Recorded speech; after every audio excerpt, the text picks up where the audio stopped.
고린도후서 10장 3절부터 8절까지 말씀으로 오직 하나님의 능력이라, 오직 하나님의 능력이라, 이런 제목으로 말씀의 은혜를 나누고자 합니다. 우리가 하나님의 주신 사명을 감당하는 것은 쉽지 않습니다. 왜냐하면 우리는 다 연약한 존재이기 때문입니다.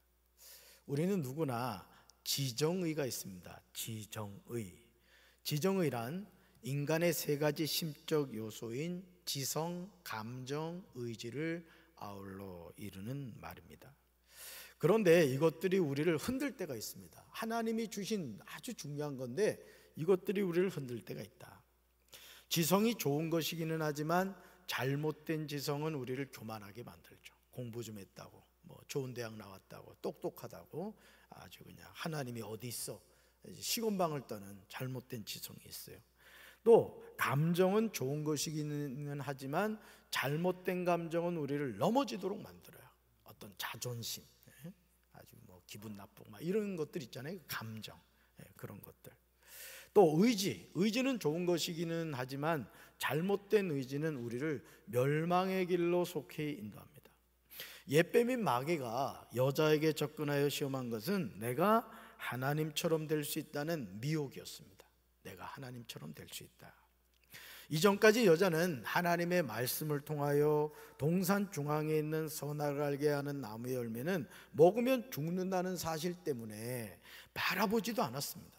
그런데 옛뱀인 마귀의 말을 듣고 보니 달라졌어요. 그러니까 오늘도요, 우리가 누구에게서 어떤 말을 듣느냐가 참 중요합니다. 따라합시다. 된다. 나는 된다. 우리 가정은 축복받았다. 우리 교회는 부흥한다. 우리 나라는 좋은 나라다. 어떤 말을 듣느냐가 중요한 거예요. 사기꾼의 말을 들으면 사기를 당하는 거예요. 믿음 있는 사람의 말을 들으면 믿음의 사람이 되는 거예요. 기도 많이 하는 사람의 교제를 자꾸 하게 되면 기도의 자리로 가게 되는 거예요.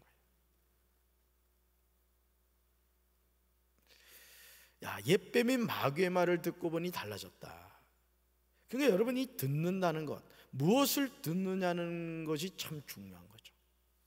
사랑하는 성도 여러분, 아담과 여자는 선악을 알게 하는 나무의 열매는 먹으면 안 된다는 것을 알고 있었어요. 그런데 마귀의 말을 듣고 다시 그 나무를 보았을 때 이전과는 전혀 다른 느낌이 들었어요. 그래서 열매를 따먹은 거예요. 그러니까 여러분이 신앙생활하면서 누군가에게 어떤 말을 들었을 때 그게 선악과인 경우가 많아요. 확인되지 않는 말, 듣지 말아야 될 말, 잘못된 것을 들어가지고 결국은 요즘 여러분 SNS나 그 유튜브를 통해 가짜 정보들이 엄청 많이 홍수처럼 막 떠돌아다니고 있습니다. 가지고 제목을 보면은 어느 연예인이 죽었대. 근데 알고 보니까 드라마에서 죽은 거야.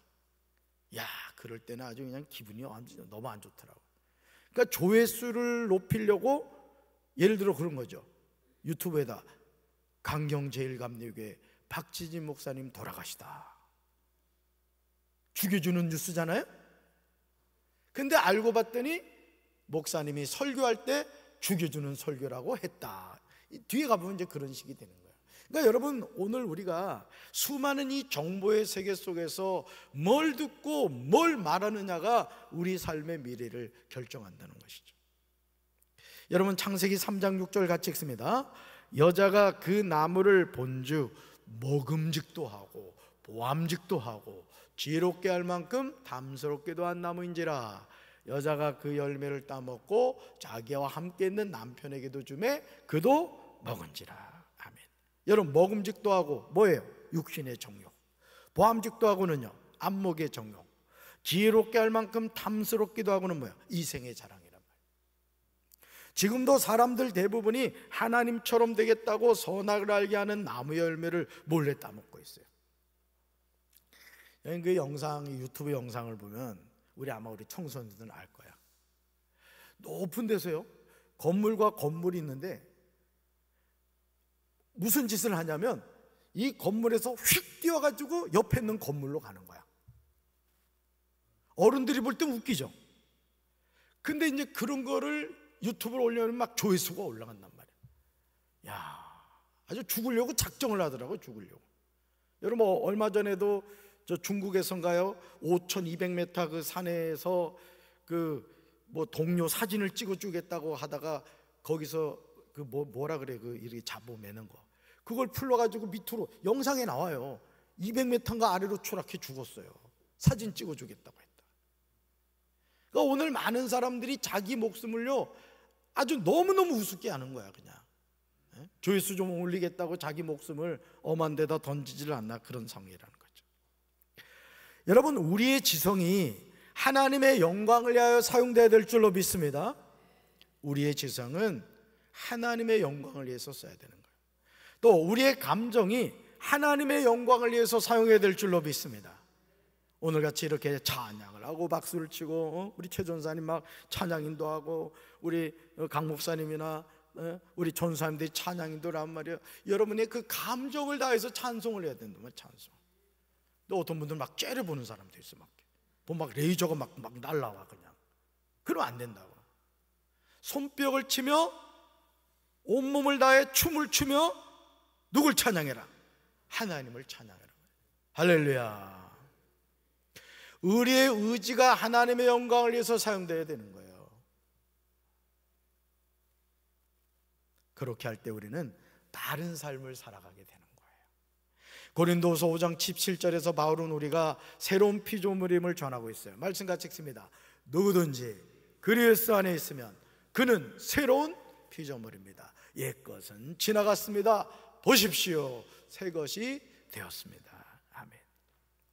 누가 새로운 피조물이 됩니까? 그리스도 예수 안에 있는 사람이에요. 그러므로 그리스도인의 정체성은 옛것은 뭐하고? 지나가고 새 것이 된 사람이에요. 그래서 우리 예수 믿는 사람은 과거에 자꾸 붙잡혀 있는 게 아니에요. 뭐 과거에 어땠다 카더라 뭐 그런 거에 자꾸 붙잡혀 있지 말란 말이에요. 새로운 피조물로 살아가시란 말이에요.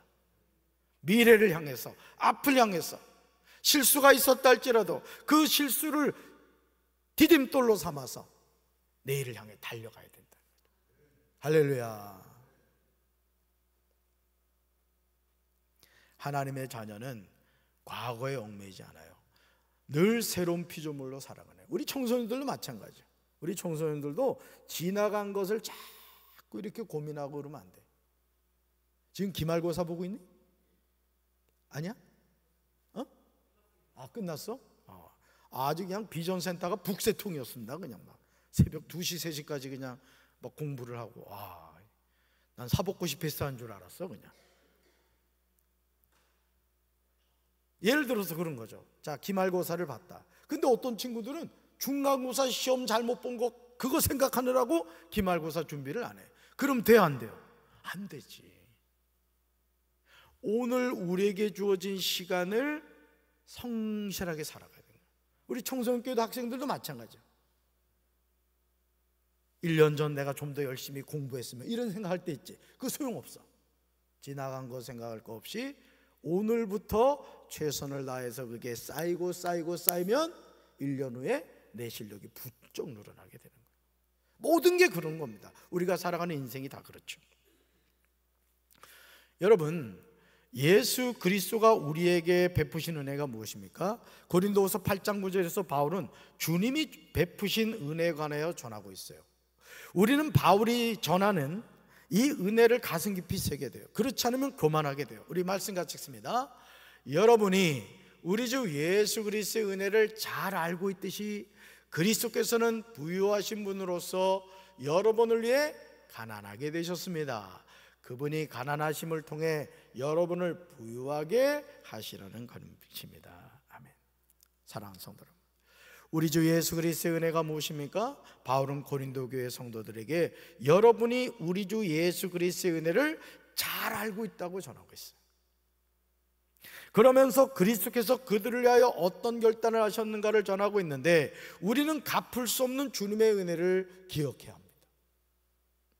바로 그것이 뭐죠? 부유하신 분이신 그리스도가 우리를 위하여 가난하게 되셨다는 거예요. 우리를 위해서. 그렇게 하신 이유가 뭐라고요? 그리스도의 가난하심을 통하여 우리를 뭐하게 하시려고? 부유하게 하시려고 그렇게 했다는 것이죠. 얼마나 놀라운 그리스도의 은혜입니까? 고린도후서 9장 8절에서 사도 바울은 우리에게 아주 중요한 사실을 전합니다. 말씀 같이 읽습니다. 하나님은 여러분이 모든 일에 항상 풍족하여 선한 일을 많이 할 수 있도록 여러분에게 모든 은혜를 넘치게 주실 수 있습니다. 아멘. 이 은혜를 받게 되길 주님의 이름으로 축원합니다. 넘치는 은혜를 주시는 분이라. 넘치는 은혜를. 사랑하는 성도 여러분, 우리가 기억해야 하는 중요한 사실이 무엇입니까? 하나님은 우리에게 모든 은혜를 넘치게 하실 수 있는 분이라는 거예요. 하나님의 자녀는 이 은혜 가운데 살아가는 거예요. 하나님이 쏟아부어 주시는 은혜가 있어 우리는 살아갈 수가 있는 거예요. 이것은 저와 여러분으로 하여금 모든 일에 항상 넉넉해서 모든 선한 일을 넘치도록 하시려는 거예요. 그러므로 우리는 받은 은혜를 나누는 삶을 살아가야 돼요. 그래서 여러분, 속회 안에서도 꼭 해야 되는 게 뭐냐? 속회 모임에서 꼭 해야 되는 게 죄 고백을 해야 돼요. 죄 고백. 한 주 동안 살면서 내가 하나님 앞에 지은 죄, 알고도 지은 죄, 모르고도 지은 죄, 이거를 속해서 해야 된단 말이에요. 나눠야 된단 말이에요. 왠지 아세요? 죄는 숨겨놓으면 힘이 막강해. 그리고 마귀의 먹이가 돼요. 근데 이 죄라는 놈은요, 확 열어 제끼면은 힘을 잃어버려. 마귀가 어떻게 하지를 못해. 그래서 여러분, 하나님의 자녀는 죄를 고백해야 돼요. 어째 아멘이 이렇게 시원찮아. 따라서 하나님의 자녀는 매일 매 순간 죄를 고백해야 합니다. 숨겨놓으면 누구 먹이가 된다고요? 마귀의 먹이가 된다. 마귀의 먹이. 그래서 속해서는 죄 고백이 있어야 되고, 또 한 가지, 병든 자를 위하여 기도해야 돼요. 병든 자가 치료되기 위해서 기도해야 돼요. 속해서는 이걸 꼭 해야 됩니다. 이걸. 그리고 오늘 사도 바울이 얘기한 것처럼 지난 한 주 동안 또 하나님이 주신 은혜를 같이 나누는 거예요. 아, 하나님이 저에게 이런 은혜를 주셨습니다. 그래서 속회 안에서 그런 나눔이 있어야 된다. 나눔. 아이, 헌금 빨리 내. 헌금 빨리 가. 이게 아니란 말이에요. 속회가. 헌금 거두기 한 게 속회가 아니라고요. 속회 모임을 통해 첫 번째 죄 고백을 하고, 두 번째는 병든 자의 치료를 위하여 기도하고, 세 번째 받은 은혜를 나누는 그런 모임이 돼야 된다 이거죠. 할렐루야. 바울은 다메섹으로 가는 길에 예수님을 만난 이후 그의 인생관이 바뀌었어요. 여러분, 우리가 예수님을 믿는다는 것은요, 인생관이 바뀌는 겁니다. 인생관이. 예를 들어 우리 청소년들이요, 지금 가장 우리 청소년들이 고민하는 건 뭐겠어요? 공부 열심히 해가지고 원하는 대학에 진학하는 거란 말이에요. 그치? 목사님 너무 잘 알지? 목사님도 중고등학교를 지나왔단 말이에요. 공부 잘하는 거란 말이죠. 그런데 분명히 우리 청소년들이 기억해야 될 것이 뭐냐면, 정말 하나님을 만난 인생은 무엇을 위해서 사느냐를 깨달아야 된다는 거죠. 단순히 시험 점수를 잘 맞아서 좋은 대학이 가는 것이 목표인 사람은요, 뭐가 문제가 되는지 아십니까?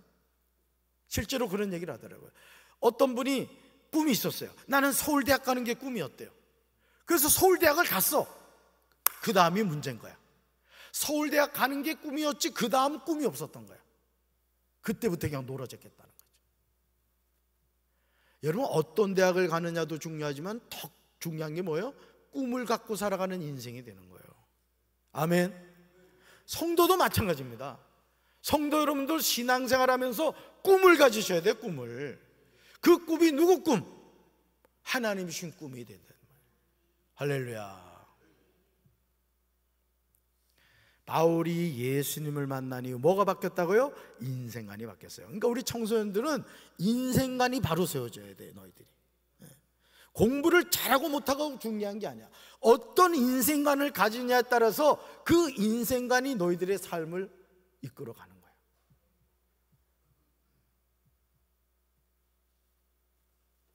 그러므로 빌립보서 3장 8절과 9절에서 바울은 놀라운 고백을 하고 있어요. 말씀 같이 읽습니다. 내가 그를 위하여 모든 것을 잃어버리고 배설물로 여김은 그리스도를 얻고 그 안에서 발견되려 함이니.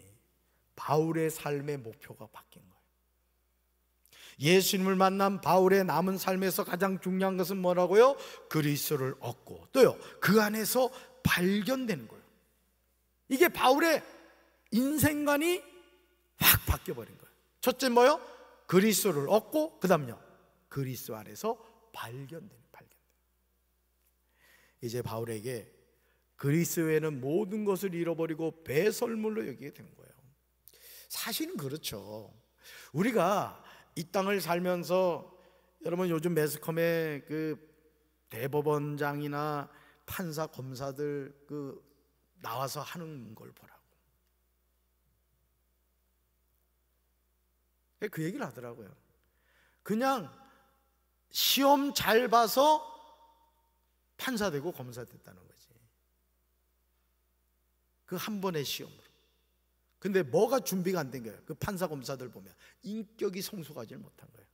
남을 죄인으로 판결 내리고 죄인으로 몰아가는 일만 했지 자기 자신의 인성이 제대로 만들어지지 않은 거예요. 그러니까 그들의 삶이, 여러분 오해하면 안 됩니다. 판사, 검사, 대법원장이라고 해서 그 사람들이 인생이 고상한 게 아니에요. 인격적인 게 아닙니다, 여러분. 거기에 자꾸 속아 넘어가면 안 돼요, 우리가.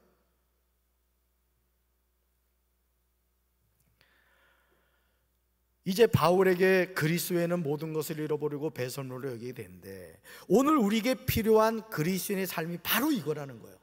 그리스도 외에는 배설물이 되어야 되는 거예요. 답사, 그리스도 외에는 배설물이 되어야 됩니다. 똥이 돼야 된다. 똥. 그러니까 내 삶의 가장 소중한 것이 뭐라는 거야? 그리스도라는 거야. 그리스도. 고린도후서 10장 3절에서요 바울은 담대하게 고백해요. 우리 말씀 같이 읽습니다. 우리가 육신을 입고 살고 있습니다마는 육정을 따라서 사는 것이 아니다 이랬어요. 잘 보세요. 우리가 뭘 입고 살아가요? 육신을 입고 살아가요. 우리 육신 입고 있잖아요. 근데 우리가 뭘 따라서 싸우는 것이 아니라고요? 육정을 따라서 하는 것이 아니라는 거예요. 너무너무 중요해요. 너무너무. 이 말은 바울이 싸움하는 데 있어서 자기 중심적인 동기나 자신의 능력으로 자신의 권세를 확립하기 위하여 싸우지 않음을 뜻하는 거예요. 우리가 이 세상에 살기는 하지만 세상이 싸우는 것과 같은 싸움은 하지 않는다는 거예요. 그러니까 오늘 우리가요 이 예수님을 믿는다고 하지만은 예수 믿는 사람들이 여전히 세상의 가치관을 따라가요. 세상 사람들이 가는 길을 같이 간다고요. 그럼 돼요, 안 돼요? 안 되는 거예요. 여러분, 예수님을 믿지 않는 사람들이 가는 길은 뭐예요? 멸망의 길이에요. 예수님을 믿는 사람이 가는 길은 무슨 길이에요? 생명의 길이에요. 근데 오늘 우리가 이런 분별력을 잃어버렸어요. 세상 사람들이 하는 방식으로 똑같이 세상에서 살아가요. 예수 믿는 자로서의 향기가 전혀 없어요. 하나님의 대사로서의 삶이 없어요. 그러니 세상 사람들이 바라볼 때, 야, 너 교회 다녔냐? 너 장로였어? 너 권사였구나? 깜짝 놀라는 거야. 왜? 이건 감동해서 놀라는 게 아니라 니나 나나 너무나 똑같아가지고 같이 술 먹고 담배 피고 나쁜 짓 하고 다 했단 말이요. 그런데 알고 봤더니 장로인 거야. 충격이겠어요? 충격이 아니겠어요? 충격이죠. 왜요? 믿지 않는 사람들이 예수 믿는 사람들에게 갖고 있는 기대감이 있습니다. 예수님이 뭐라고 했어요? 너희는 세상의 소금이라고 그랬어요. 너희는 세상의 빛이라고 했어요. 이건 뭘 말하죠? 섞일 수 없다는 거예요. 구별된 삶이 있어야 된다요. 그런데 똑같이 나랑 행동하고 똑같이 살았는데 알고 봤더니 교회를 다닌대. 어떤 가치관으로 살았다는 거예요? 세상의 가치관으로 살았다는 거예요. 세상의 방식을 따라갔다는 거예요.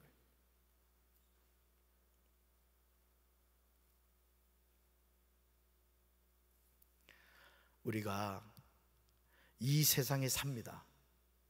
하지만 세상이 싸우는 것 같은 싸움은 하지 않아요. 그렇다면 우리가 이 세상에서 살아갈 때 싸우게 되는 것이 무엇일까? 고린도서 10장 2절에서 바울이요 고린도 교회 성도들에게 요청하는 것이 있어요. 말씀 같이 읽습니다. 내가 여러분에게 갈 때 우리가 육체를 따라 행한다고 여기는 사람들에게 내가 단호히 대처하는 것 같이 여러분을 강경한 태도로 대하지 않도록 해달라. 아멘. 그러므로 고린도후서 10장 4절과 5절에서 바울은 우리의 싸우는 무기가 무엇인가를 전해요. 이것은 3절에서 육신에 따라 싸우지 않는 것에 대한 구체적인 이유는 바울이 싸우기 위해 지닌 무게가 육체에 속한 것이 아니라 하나님께 속한 것이기 때문에 그렇습니다. 에베소서 6장 11절부터 17절을 보시면 바울이 말하고 있는 그 무기는 아무리 견고한 성이라도 파괴하는 강력한 힘이 있어요. 말씀 같이 읽습니다. 우리의 무기는 육적인 것이 아니라 마귀의 요새라도 파괴할 수 있는 하나님께 강력한 무기입니다. 이 무기로 우리는 여러 가지 헛된 이론과 하나님에 대한 지식을 대항하는 온갖 교만한 사상을 무너뜨리고 사람들의 마음이 그리스도에게 복종하도록 하고 있습니다. 아멘. 아마 여러분들도 보신 분이 있을 텐데요, 제가 최근에 본 영상 가운데 이 택배를 하는 26살 먹은 청년이에요. 청년 20살부터 택배 일을 했대요. 그러니까 고등학교 졸업하고 바로 이제 택배 일을 한 것 같아요. 와, 얼마나 열심히 사는지요. 새벽부터 저녁 늦게까지 택배 일을 하는데 한 달 수입이 1200에서 1300이래요. 지금 3억을 벌어놨대요. 그래서 분양받은 아파트가 올라가고 있다고 자랑하더라고요. 왜 이런 꿈을 갖게 되었는가? 가정이 어렵다 보니까 이사를 너무 자주 다녔다는 거야. 그래서 이 청년의 마음속에 내 집을 갖는 것이 간절한 소망이 된 거예요. 그래가지고요, 야, 놀랍더라고요. 26인데요 이 택배 일을 하는데 다른 사람 뭐 2배 3배 일을 하는 거예요. 2배 3배. 택배 하나 날라주는데 600원에서 800원 하더만요. 근데 한 달에 수입이 얼마예요? 1200에서 1300. 꿈이 있으니까 그 꿈을 위해서 달려가더라고요. 와, 등치도 크지 않은 인천에 살더라고요. 인천. 여러분, 오늘 우리가 이 바울이 대처하는 자들은요, 육체에 속한 병기, 즉 세상의 학문, 인간적인 영향력, 권위 있는 추천서, 사람을 현혹하는 수사학적 달변 등 인간적인 것들을 가지고 맞섰지만 바울은요, 하나님의 병기, 곧 믿음과 하나님의 말씀과 온유하고 관대한 예수님의 성품을 가지고 대응했다는 거예요. 그러니까 이 무기가 다른 거예요. 예수님을 믿지 않는 사람과 예수님을 믿는 사람이 싸우는 무기가 다르다는 거예요. 무기가. 바울이 제시하고 있는 하나님의 병기는 세상적인 기준으로 보았을 때 너무너무 약한 것처럼 보일 수 있어요. 그러나 하나님의 병기는 성령의 역사와 하나님의 전능으로 덧입혀질 때 그 어떤 대적도 당할 수 없게 되는 거예요. 우리 청소년 너희들이 꼭 기억해야 될 게 있어. 너희들이 하나님의 능력에 붙잡히잖아? 그럼 하나님이 너의 미래를 책임져 주시는 거야. 너희들 믿니? 믿어야 돼. 이 믿음이 너의 삶에 빠르면 빠를수록 너희들의 미래가 달라져. 정주영 회장이 초등학교밖에 졸업 못한 거 아니? 중학교 고등학교도 안 나왔어. 너희들보다도 못했다고. 근데 현대그룹의 CEO가 됐잖아. 뭐가 있었기 때문에? 꿈이 있었기 때문에 그럼. 26살 먹은 청년이 자기 집을 마련하겠다고, 여러분 6년 동안 3억 번다는 게 쉽습니까? 한 달에 1200, 1300 번다는 게 쉬워요? 어렵지? 그런데도 목표가 있으니까요 막 뛰어다녀. 와, 정말 많은 것을 느꼈습니다.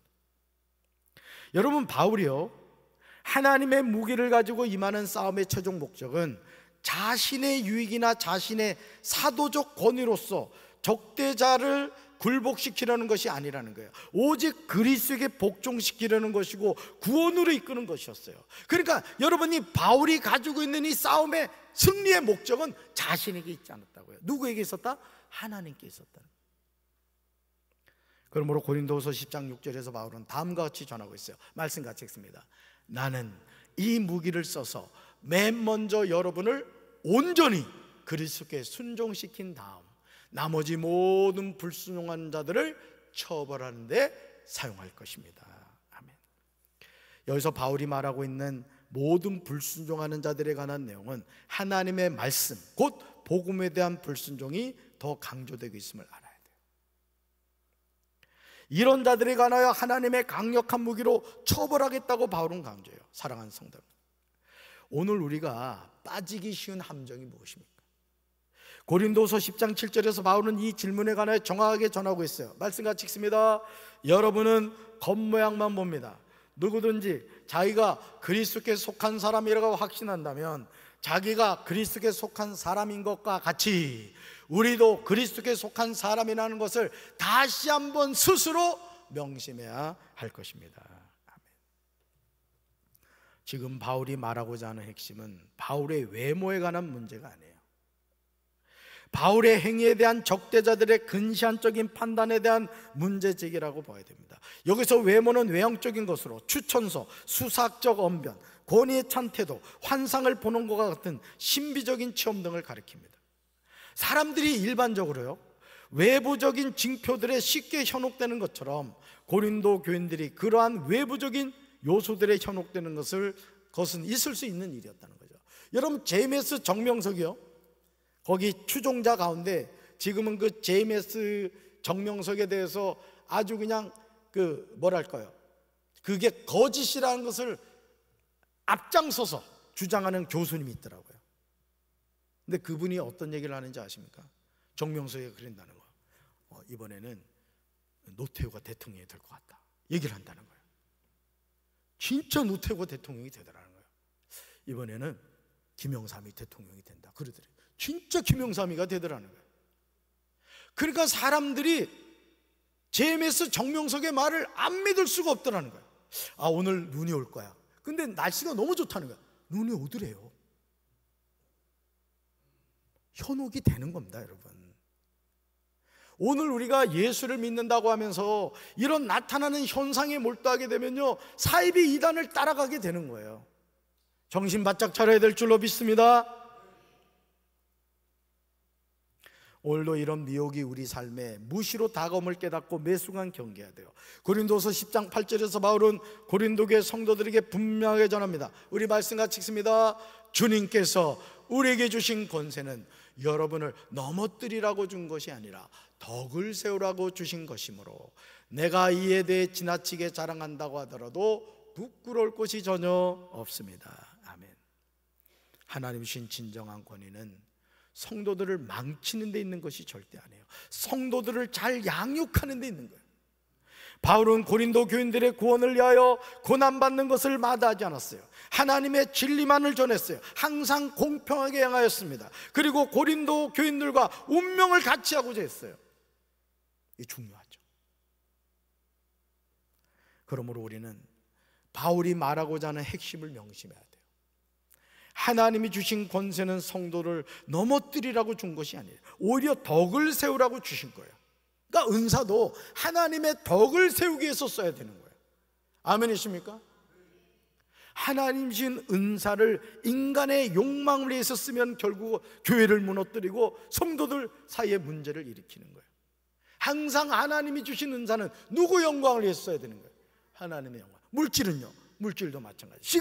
시간도 마찬가지. 지식도 마찬가지. 모든 것은 누구 영광을 위해서? 하나님 영광을 위해서. 할렐루야. 그러기에 바울이 이에 대해 지나치게 자랑한다고 하더라도 부끄러울 것이 전혀 없다고 고백하고 있는 거예요. 이제 우리는 오직 어떤 경관진도 무너뜨리는 하나님의 능력을 의지하며 믿음으로 살아야 될 줄로 믿습니다. 오늘 함께 예배드린 우리 청소년들, 하나님의 능력이 너에게 함께하길 주님의 이름으로 축원합니다. 너희들이 하나님을 인정하고 그 하나님의 손을 꼭 붙잡고 살아가면 하나님이 너의 인생을 책임지시는 거야. 하나님 만나는 게 중요한 거야, 얘들아. 중간고사 시험 잘 보고 기말고사 시험 잘 보는 게 중요한 게 아니라고.